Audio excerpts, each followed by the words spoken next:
අයිබෝවන් නපුරුපෙම නවකතාවේ 7 වෙනි කොටස තමයි අද මම අරගෙන ආවේ.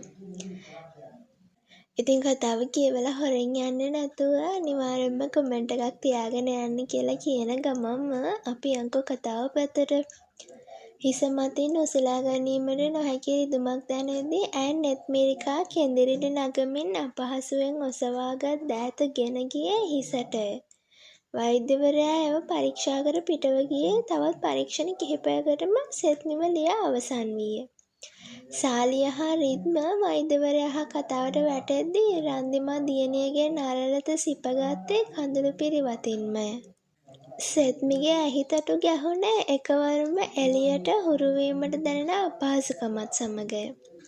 චූටී රන්දිමාගේ දෑතේ උණුසුම් නළලත මතට දැනෙද්දී සෙත්මිගේ නෙතින් කඳුළු ගලා ගියේ තවමත් ගතටත් හිසටත් දැනෙන වේදනාව නිසාවෙනි.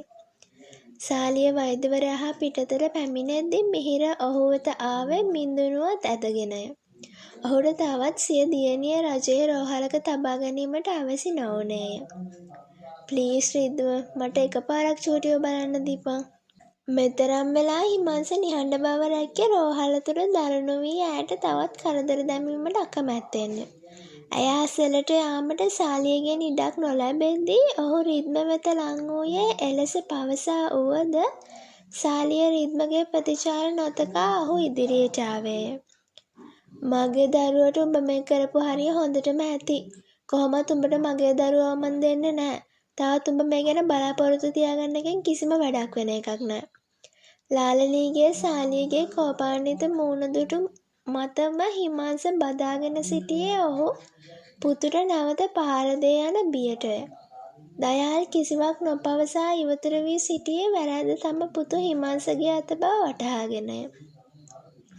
මට අංකල් එක මෙතන රණ්ඩු වෙන්න ඕන නෑ. හැබැයි මට කාගේ අකමැත්තෙන්වත් වැඩක් නෑ. චූටිගේ තීරණය මට ඕනි. එයාගේ තීරණය හිමංස හොඳට දන්නවනේ.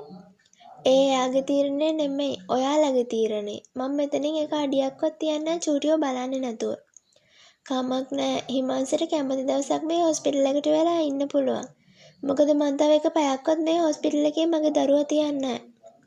සාලිය සරදමට සිනාසෙමින් එලෙස පවසද්දී ඔහු දෙස එක එල්ලේ බලා සිටි හිමංස වේගයෙන් අඩි තිබ්බේ සෙත්මිගේ රෝහල් සයනය වෙතටය. සාලිය වහා ඔහුව නැවතීමට ගියද රිද්ම පියාව අල්ලා ගත්තේය. බලන්න විතරයි තාත්තේ ඌ ඉල්ලුවේ. උඹේ යාළුවට කලින් උඹේ නංගිව ලැබුණ රිද්ම. අපි ඉක්මනට චූටිව අරගෙන යන වැඩ ටික කරගමු. අනික අම්මා ඉන්නවනේ තාත්තේ චූටි ළඟ. සාලිය පුතුගේ දෑත ඉවතට දමමින් ඉස්සර වෙද්දී රිද්ම පස්සෙන් මිහිර පුත මින්දුනුවත් ඇදගෙනම පියවර තිබ්බේ ඇයගේ වියදම් දැරීම ඔවුන් සතු යුතුකමක් ලෙස සිතමිනි.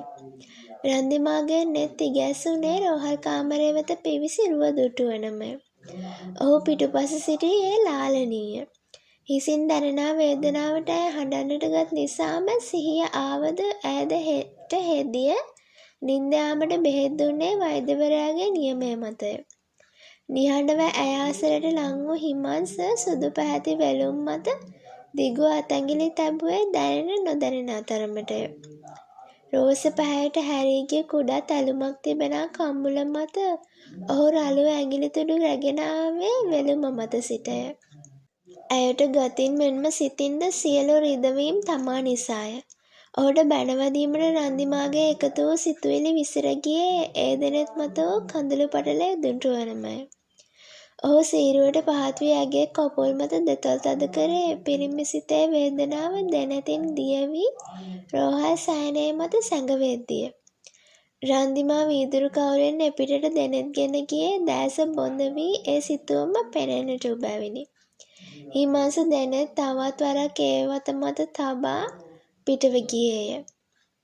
ලාලනීද ඔහු පසුපසින් යද්දී රන්දිමා නෙත් වසා නිසල්මනේ සිටින දියණිය දෙස බලා බංකුව මතට වැටුණේය.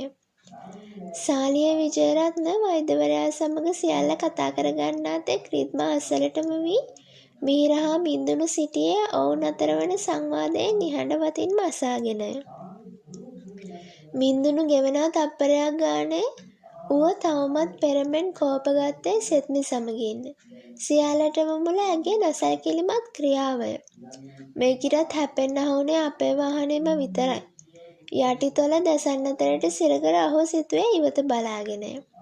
වෛද්‍යවරයාගේ කාමරයෙන් සාලිය හා රිද්ම පිටව එද්දී මිහිර ඔහු ඇමතුවේ නිහඬ බව බිඳිමින්ය. අංකල්, එයාගේ ට්‍රීට්මන්ට් වලට යන සේරම වියදම් අපි දෙන්නම්. එයාට හොඳටම සනීප වෙනකල් හැම වියදමක්ම. සාලියගේ මුවඟ ඇඳුනේ මිහිරගේ වදන් උපහාසයට ගත් සිනහවකි. ඔය ළමයාට මාව පේන්න හිඟන්නෙක් වගේද? තමුන්ලට මං සමාව දීලා මෙහෙම හරි ඉවසන් හිටියේ තමුසමගේ දරුවට ලේ දීලා තියෙන නිසා. සාලියගේ දබර ඇඟිල්ල මිහිරගේ ලය මත දිගු වූයේ ඒ රත් පැහැ නෙතේ බැල්ම ඍජුව මිහිරගේ වත මත නැවතෙමින්ය. මිහිරගේ දෙනතාවේ මිතුරා සොයමින්ය. ඇය ඇක්සිඩන්ට් වූයේ තමන් අතින් බවට මුසා කීවේ මිතුරා බේරීමට. එහෙත් ලේ දුන්නේ ඔහු මිස තමා නොවන බව වෛද්‍යවරයාත් ඇය අසල සිටි ඇගේ පෙම්වතාත් හොඳ හැටි දන්නා කරුණක්ය.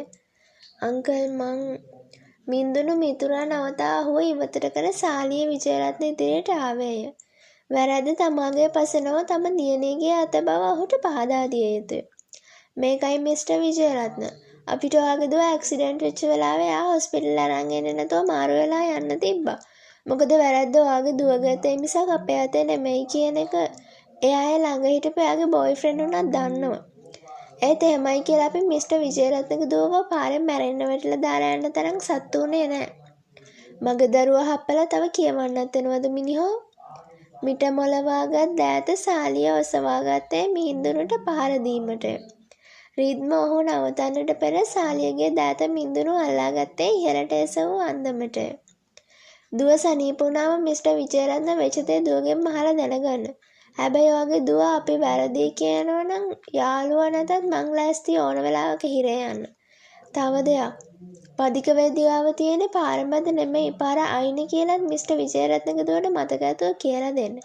වැරැද්දක් නොකරත් අපි මෙච්චර වෙලා හිටියේ අපේ තියෙන මනුස්සකමට මිසක් තමුන්ගේ අතේ හයිය බලන්න නෙමෙයි. කොහොමත් අපිට කාටවත් බලෙන් උදව් කරන්න ඕනේ නැහැ. මීර වරන් යන්න. සාලියගේ දෑත වේගයෙන් ගසා දමා මින්දුණු ආපසු හැරුණේ පිටව යාමටය. වැරැද්දක් නොමැති වුවත් බිය වූයේ ඇයි මිය යාවී සිතාය. එහෙත් දැන් සිතට බියක් නැත. ඇත්තේ ඇගේ නොමනා ක්‍රියාව ගැන කෝපයත් මේ උඩඟු මිනිසා ගැන වන කෝපයත් පමණය. මින්දුණු මීර ඔහු පසුපස ආවේ සාලියේ මිතුරා දෙස කෝපයෙන් වෙවුලමින් බලා සිටිද්දිය. රිද්ම ඔවුන් හා කෝප නොගත්තේ වෛද්‍යවරයාගේ වදන් වටහාගෙනය. ඇගේ හුස්ම රැකුණේ ඔවුන් ලේ දුන් නිසා බව වෛද්‍යවරයා කීවේ නොකියා සිටීමට නොහැකිම කරුණක් ලෙසය. මින්දුණු මිතුරාව ඉවත දමා පිටවෙද්දී මිහිර යළිත් ඔවුන් අසලටම ආවේ හිත එකඟව මගහැර යාමට නොහැකි වෙද්දීය. මගේ යාළුවා වෙනුවෙන් මං ඔයාලගෙන් සමාව ඉල්ලනවා අංකල්. මගේ යාළුවා වෙනුවෙන් මං ඔයාලගෙන් සමාව ඉල්ලනවා අංකල්. මං අංකල්ගේ දුවගේ ට්‍රීට්මන්ට් වලට යන වියදම දෙන්න ගියේ ඔයාලා හිඟන්න ගානට දාලා නෙවෙයි. මගේ අතින් වල වැරද්ද නිසා වියදම් කරන එක මගේ යුතුයකමක්. ප්ලීස් අංකල්, අඩුම තරමේ මගේ හිත හදාගන්නවත් මට ඒක කරන්න ඉඩ දෙන්න. අංකල්ට ඕන මාව හිර යවන්න නම් මං ඒකටත් ලෑස්තියි. මිහිරගේ වදන් අසල සාලියට මින්දුණු සමග වූ කෝපය ඔහු පිටින් යැවීමට සිද්ධ වුණේ නැත. ඔහු පිටව ගියේ මිහිරට පිළිතුරු නොදීමය. රිද්ම දෑත තැබුවේ තරුණයාගේ උර මතට. මගේ නගිගේ හුස්ම නැති වෙන්න ගියේ තුඹ නිසා වගේ මෙයා ආය හුස්ම ගන්නේ තුඹ නිසා. ඒ නිසා මට උඹට අතක් තියන්න හයියක් නැහැ. මං තාත්තට තේරුම් කරන්නම්. මතක තියාගනින් උඹෙන් සල්ලි ගන්න අපි හිඟන්න හින්දා නෙමෙයි. සතියක් නිහඬව ගෙවී ගියද මිහිර පමණක් පෞද්ගලික රෝහලට ඇයව බැලීමට ගියේ මින්දුණුව රැගෙන යාම සිතුවිල්ලක් ලෙස සිතින් පවා නිශ්චල දෙයක් බැවිනි. එහෙත් ඇගේ වියදම් දැරීමට මින්දුණු මුදල් මිතුරා අතට දුන්නේ සතයක්වත් ඔහුගේ මුදල් නොදමන ලෙස පවසාය. ගෙලබැඳි ටයිපටිය ලිහිල් කර ඔහු මදක් යහන මත හිඳගත්තේ දිනයේ වන වෙහෙසකාරී බවටය. දෙනෙත් මිරිකා ඔහු හැදුවේ නානකාමරය වෙත යාමට නැගී සිටීමට වුවත් හිතන්නටවත් මොහොතක් නොතබා දුව පැමිණි තෙරුන් පැන්නේ මින්දුණුගේ තුරුලටය. කුඩා දරුවා පසේ දිවා වර්ෂා හති ඇරියේ දොරපියන අල්ලාගෙනය. ඇය දුටුවත් ඇයව ගණනකට නොගත් දරුවා මින්දුනුගේ රාවල් කොට පිරිපුන් කකුලක් සිපගත්තේ ඔහුගේ ගෙල එල්ලෙමින් සිනාසීය. මේ ගෙදර මිනිස්සුන්ට මීටර් 100 දුවන්න පුරුදු කරන්න හොඳයි පොඩි තාත්තගේ හුරතල් පුතාව. ඉනට දෑතම තබා වර්ෂා මැසිවිලි නැගුවේ තවමත් හති අරමින්ය. මින්දුනු ඈ වදනට කිසිවක් නොපවසා දරුවාගේ නළලත මතට දෙතල් තද කරේය. මෙලව තමාට හිමි එකම වස්තුව ඔහුය. තම හුස්ම පොදව මෙලෙස මෙතරම් කාලයක් රැඳී තිබුණේද ඔහුගේ නමටය. තාත්තටයි පුතාටයි මතර හුරතලේ. අපි මැරෙන්න ඕනි උදේ ඉඳන් ළමයි පරිස්සම් කරන්න. එවරනම් දරුවා වඩාගෙනම මින්දුනු නැගිට්ටේ ඔහුගේ දැඩි දෙනෙත් බැල්ම ඈ වත මත එක එල්ලේ තබාගෙනය. ඔහුගේ බැල්ම අසල වචන වැරදුණු බව සිහිවෙද්දී වර්ෂා බියෙන් නෙත් බර කරේ සුදු පැහැ ටයිල් පොළොව මතටය. පැවසූ වචනවල බරපතලකම ඇයට වැටහුණේ ඒ රළු බැල්ම අසලය.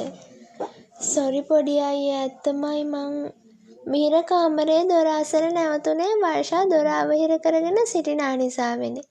මින්දුනු ඇය වෙත ලං වූයේ මිහිර නොදුටුසේය. මං කවදාවත් තමුසෙට කියලා නෑ මගේ දරුවා වෙනුවෙන් මැරෙන්න තියා එක දශමක දෙයක් කරන්න කියලාවත්. මගේ ගෙදර දොර ඕන වෙලාවක තමුන්ට ඇරලා තියෙන්නේ වර්ෂා.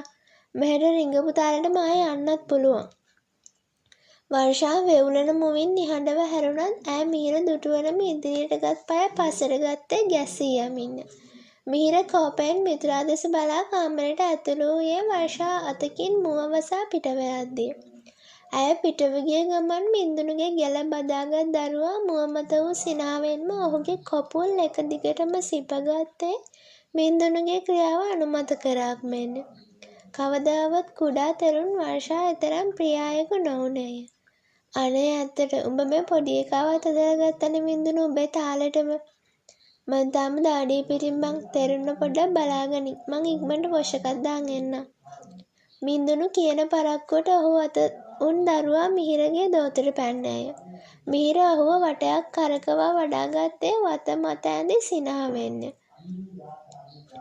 රියාන තුලින් පසු දරුවාගේ පියා මෙන්ම දරුවාට කතා කිරීමට ඇති හැකියාවද දෛවය උදුරාගෙන තිබුණේ සිත්පෙත් නැති ලෙසටය. මං ආවේ සෙත්මිව බලන්න යන ගමන්. පොඩි හරි මනුස්සකමක් ඉතුරු වෙලා තියෙනවා නම් වරෙන් අදවත් යන්න. හැම වෙලේම මොකා දෙකා වගේ මට සල්ලි දික් කරන්න නැතුව. නාන කාමරයට ඇතුළු වීමට ගිය මින්දුනු හැරුණේ මිතුරා වෙත දැස් සිහින් කර බලන්න. කවුද සෙත්මි කියන්නේ?